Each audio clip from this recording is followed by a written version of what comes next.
You find the book by accident, or maybe it finds you. The cover is worn, the leather cracked like dry earth, and when you open it, a slip of folded paper slides free, brushing your wrist. You glance around, no one else, in the restricted section, and unfold it. Just one sentence written in looping, delicate script. Do you ever wonder what would happen if we stopped hating each other? Your pulse flickers. The handwriting isn't from your side. You can tell by the way the letters curve, the way their people shape words, softer, almost musical. You know you should report it, hand it over, burn it even. But instead, you tuck it back into the pages. That night, you can't stop thinking about it. Her words, because you know it's a her somehow, feel alive like a spark under your skin.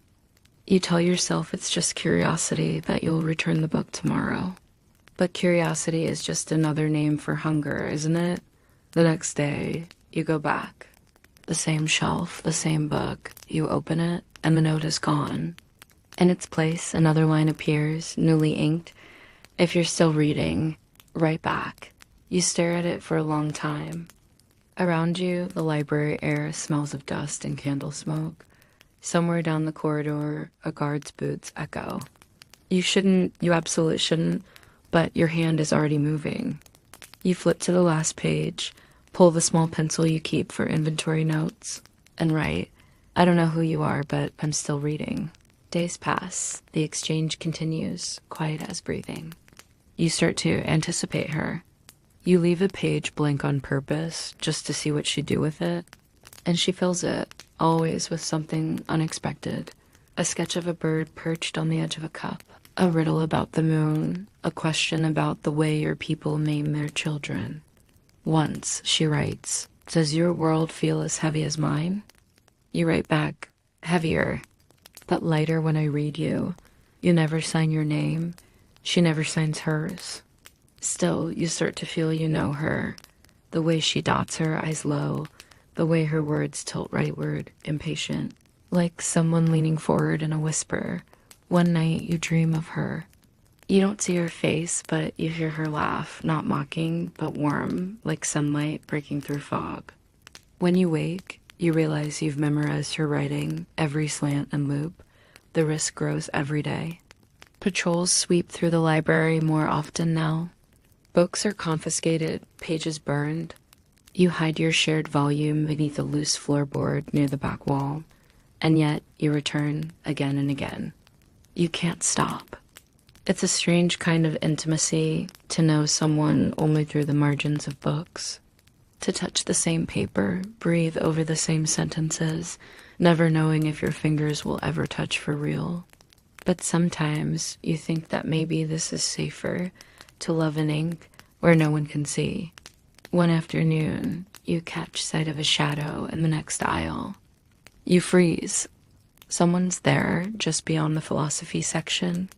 A hand slides a book onto the shelf, a volume of poetry you then never dared to open before, and then vanishes. You wait until the footsteps fade. The moment feels suspended, like the world is holding its breath. Then you reach for the book. Inside on the second page, she's written, your handwriting is steadier than mine. Do you always write that carefully? You laugh under your breath, even as fear prickles your spine.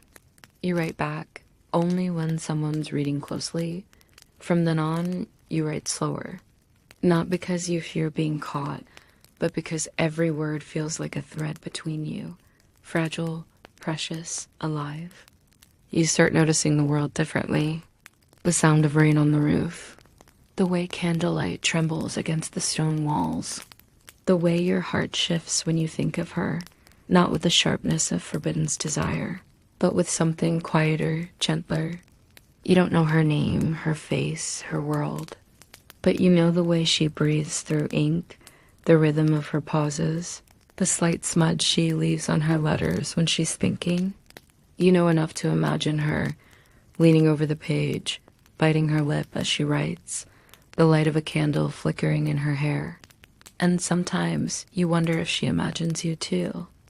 The book waits where you left it, but now the pages feel warmer, as if her presence lingers between the lines. You tell yourself you'll just read what she wrote and leave. But that's never how it goes. Her new message curls in the corner of the margin. If they ever caught us, they'd call this treason. Isn't it strange how something harmless can be so dangerous? You smile, a slow, private smile that feels like rebellion. You answer, dangerous things are often the only ones worth doing. From then on, the rhythm deepens. You start to trade more than words. One week, you leave her a pressed violet from the gardens behind your barracks, hidden between 2 pages. The next, she leaves you a tiny slip of silk ribbon, crimson, soft as breath. When you run your thumb across it, your chest tightens. These are such small things, but in a world built on walls and hatred, small things can feel like entire revolutions. You begin to choose your books carefully. The librarian doesn't ask questions, but you can tell she's noticed your pattern. Always the older shelves, always the quiet corners. You keep your posture calm, your expression unreadable, though inside you're tracing every move like a secret map leading back to her. Sometimes her handwriting changes, hurried, cramped, as though she's writing in fear. You sense when she's tired, when she's angry, when she's lonely. You can feel her mood through her strokes. One night you write, "Do you ever wish you'd been born on the other side?" She answers days later, "No, I just wish the sides didn't exist." You stare at that sentence for a long time. You trace the words with your fingertip over and over until the graphite smudges against your skin. Outside, the world is tightening. The rival camps prepare for another skirmish. You hear the soldiers talk at night, their laughter sharp as flint. Sometimes you catch your reflection in their armor and see a man torn between loyalty and something softer, more human. Still, you return to the library whenever you can. The air there feels different, quieter, like a place untouched by the noise outside. You begin to measure time not in days or hours, but in exchanges.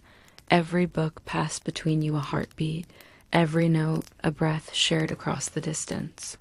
One morning, you open the book to find a small drawing, a hand reaching through a wall of leaves. Beneath it, her words, "I dreamt of a garden where enemies didn't exist." You write back, "Maybe that garden's real somewhere.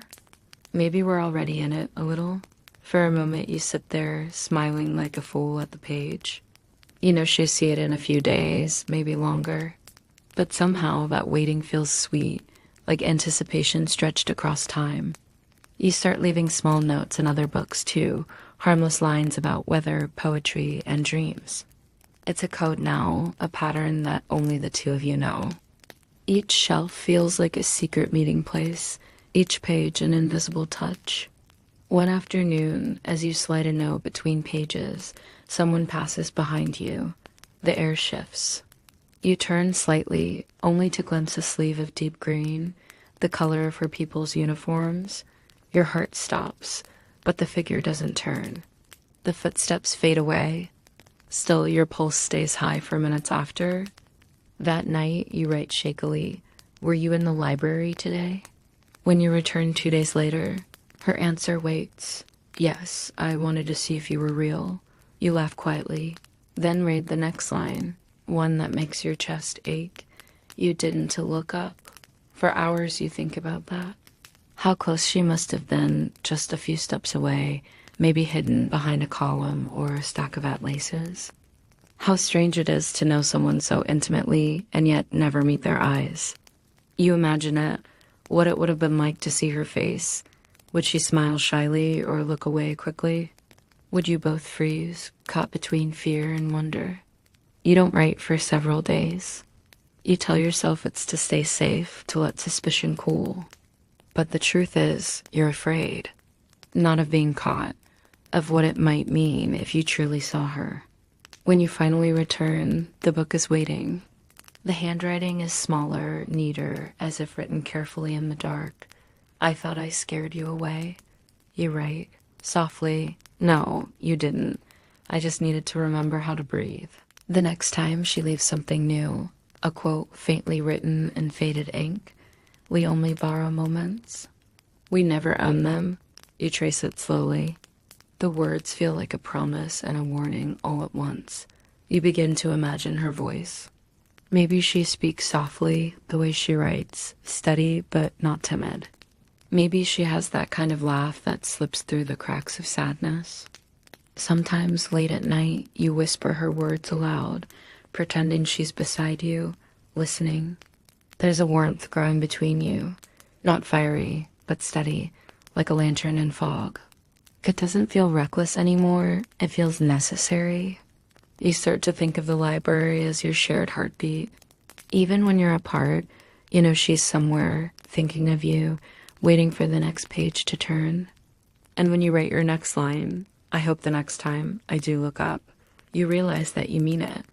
You don't know what will happen if you ever do. But you know this much. You're already hers, somewhere between the sentences. The war hums like a storm on the horizon now, distant yet constant, a vibration that seeps through walls, through dreams, through every fragile thing left unbroken. And yet you still return to that same dusty corner. Somehow, the danger makes it all feel sharper, more alive. The books have become your meeting place, your language. You no longer exchange just sentences, but stories, half-formed fables about strangers who find each other in impossible places.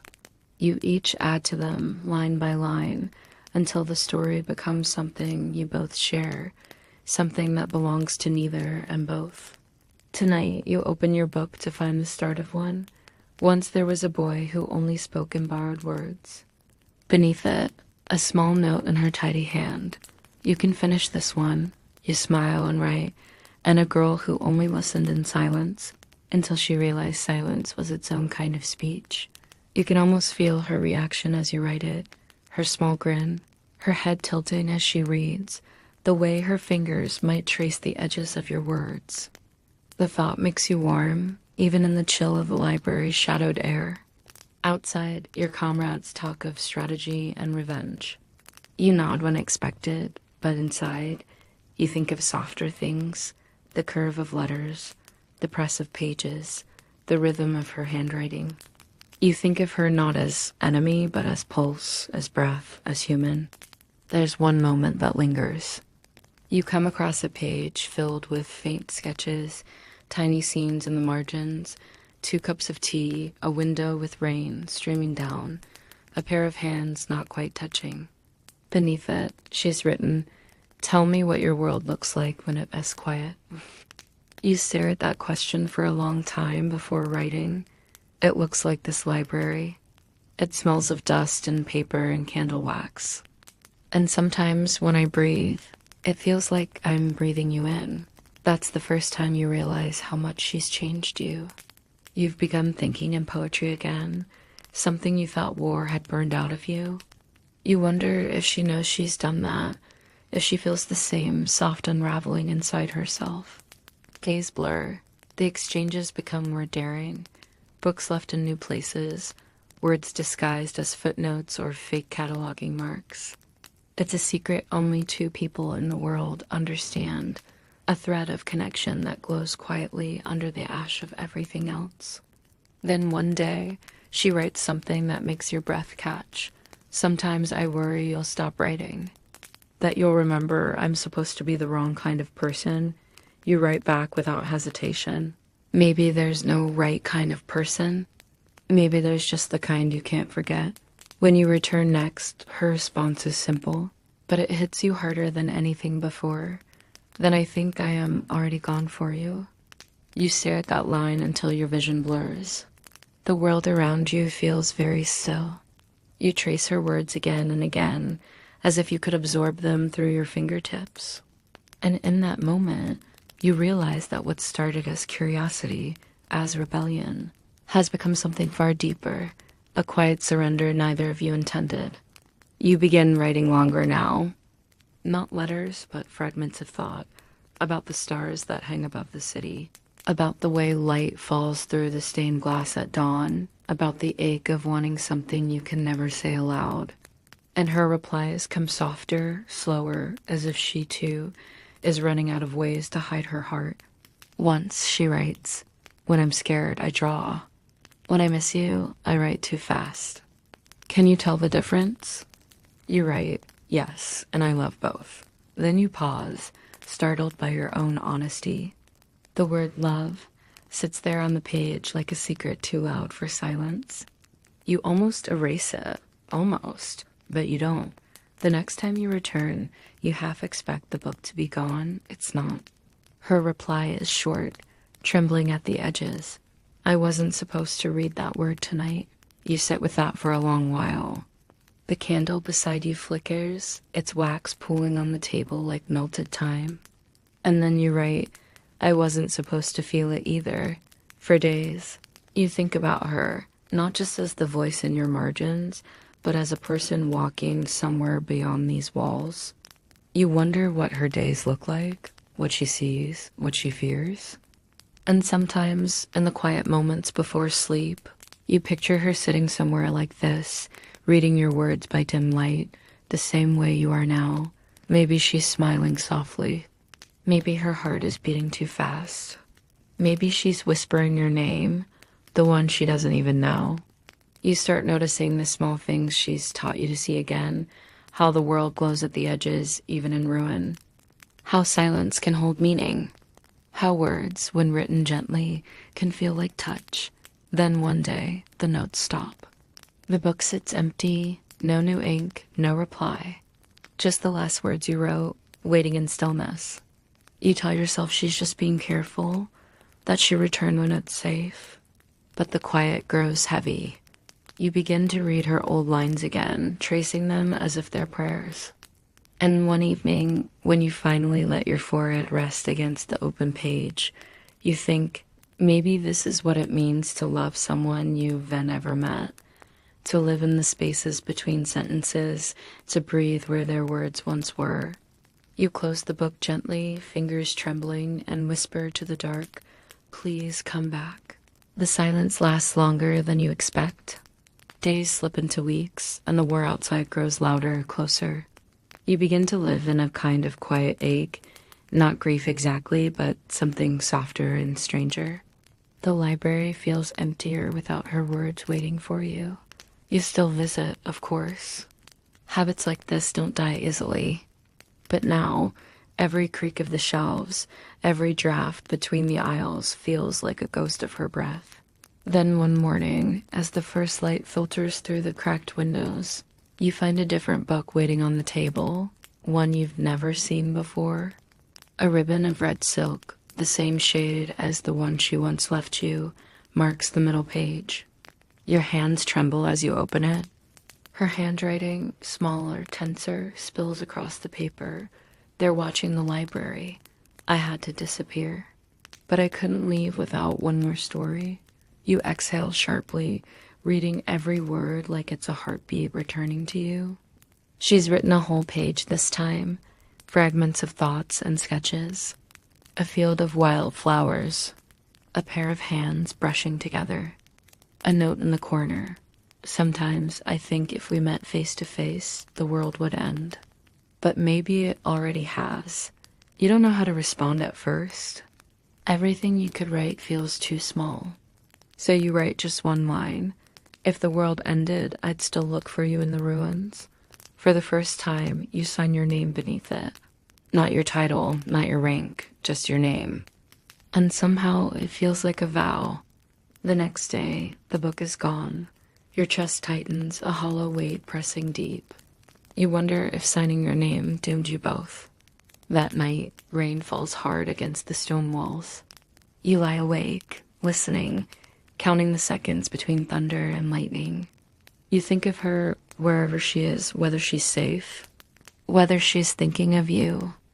Then, when sleep finally takes you, you dream of ink bleeding into water, your words and hers merging into one dark, fluid swirl.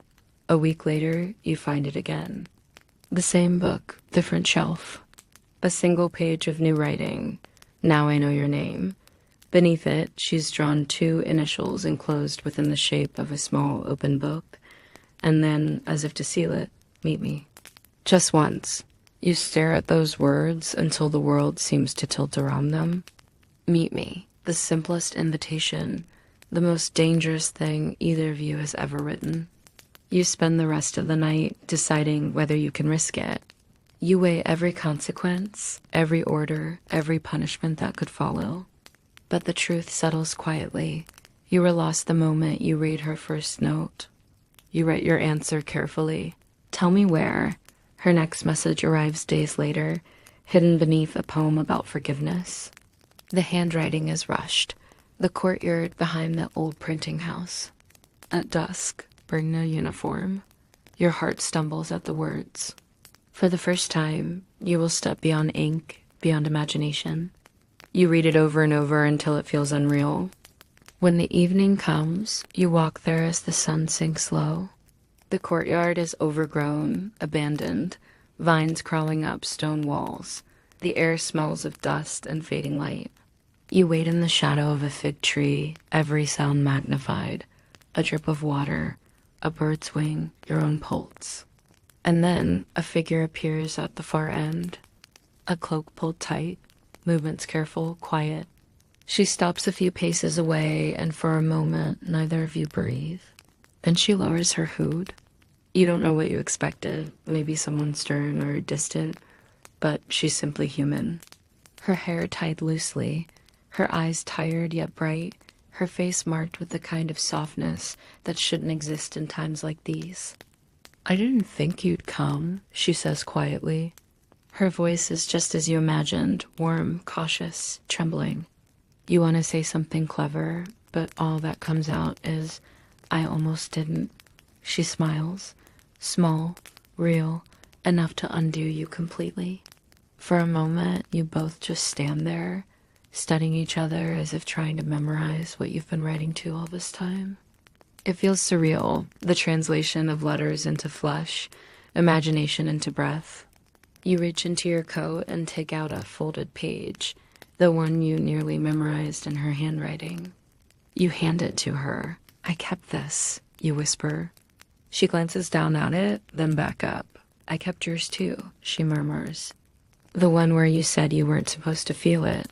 You laugh softly. That one was dangerous. Her gaze softens. They all were. For a while, you talk quietly, not about war or politics, but about the little things you both once wrote in margins, about how she draws to stay calm, about how you count stars when you can't sleep. Every detail feels like something precious rediscovered.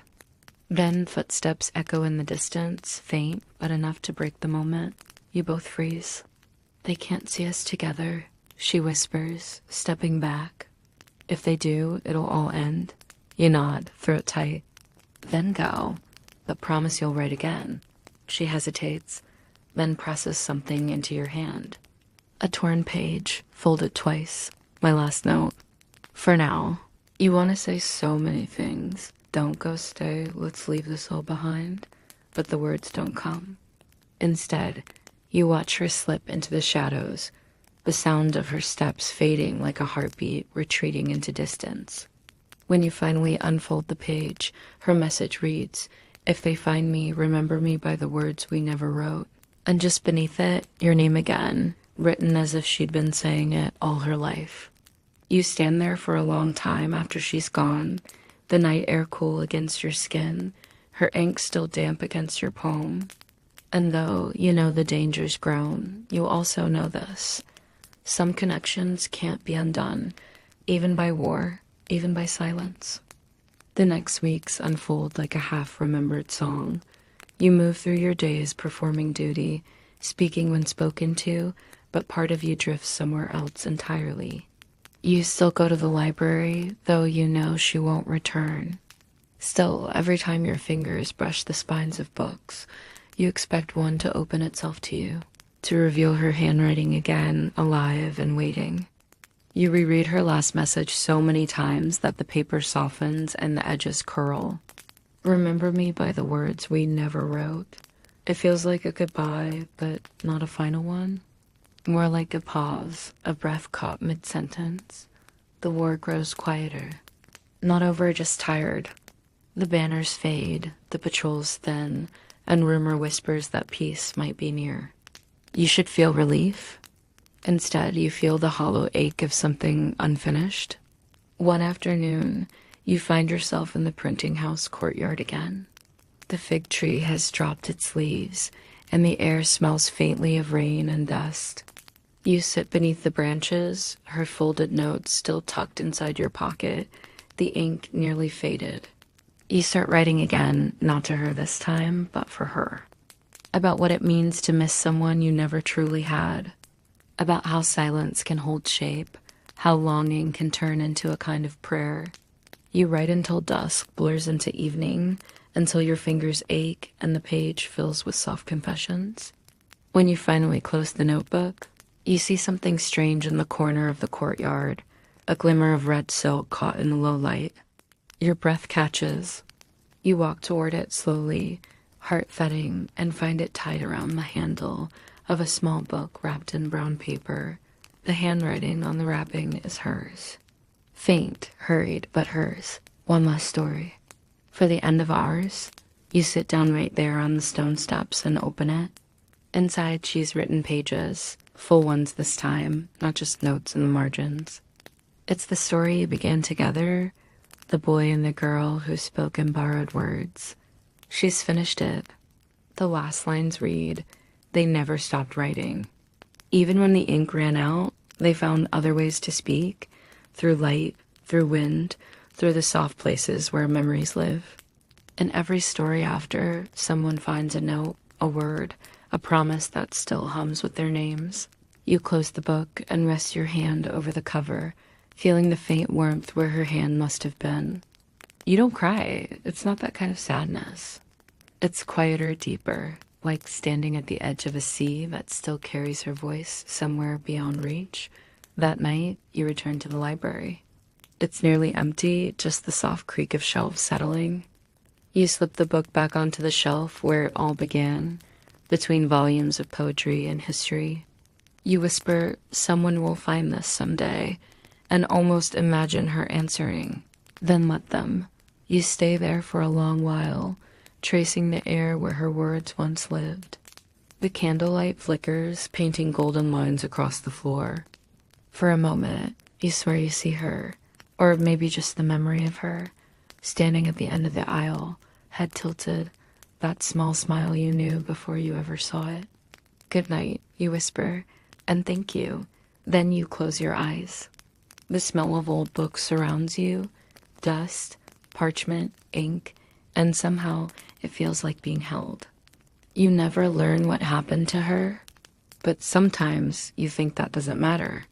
Because what the two of you built wasn't meant to last, it was meant to be found. Somewhere, someday, someone will open that same book and see your words together, and maybe they'll smile, wondering who you were.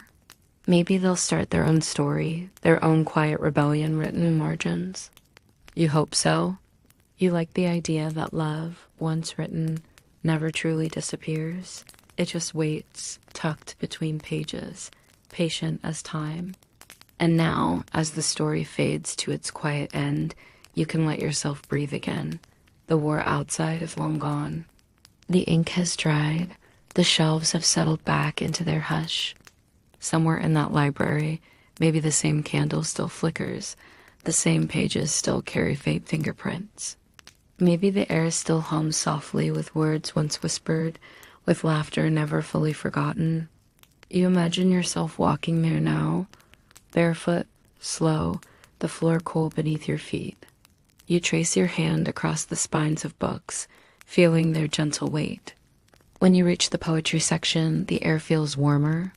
You take down one volume, open it carefully, and a single ribbon slips free, red, faded, but still whole. You hold it between your fingers, let it flutter once, then tuck it safely back inside. Because some things are best left sleeping. Some love stories don't end. They just quiet themselves until someone, someday, chooses to read them again. The night around you feels softer now. The hum of the fan, the rhythm of your breath, all of it blending into something gentle, steady. You can let go of the story, Let it sink beneath the surface of your thoughts like a stone into still water. Everything is safe here. The words have done their work. You are calm and warm and still. So close your eyes now. Drift with the memory of red ribbon and quiet ink. And when morning comes, may you wake lighter than before.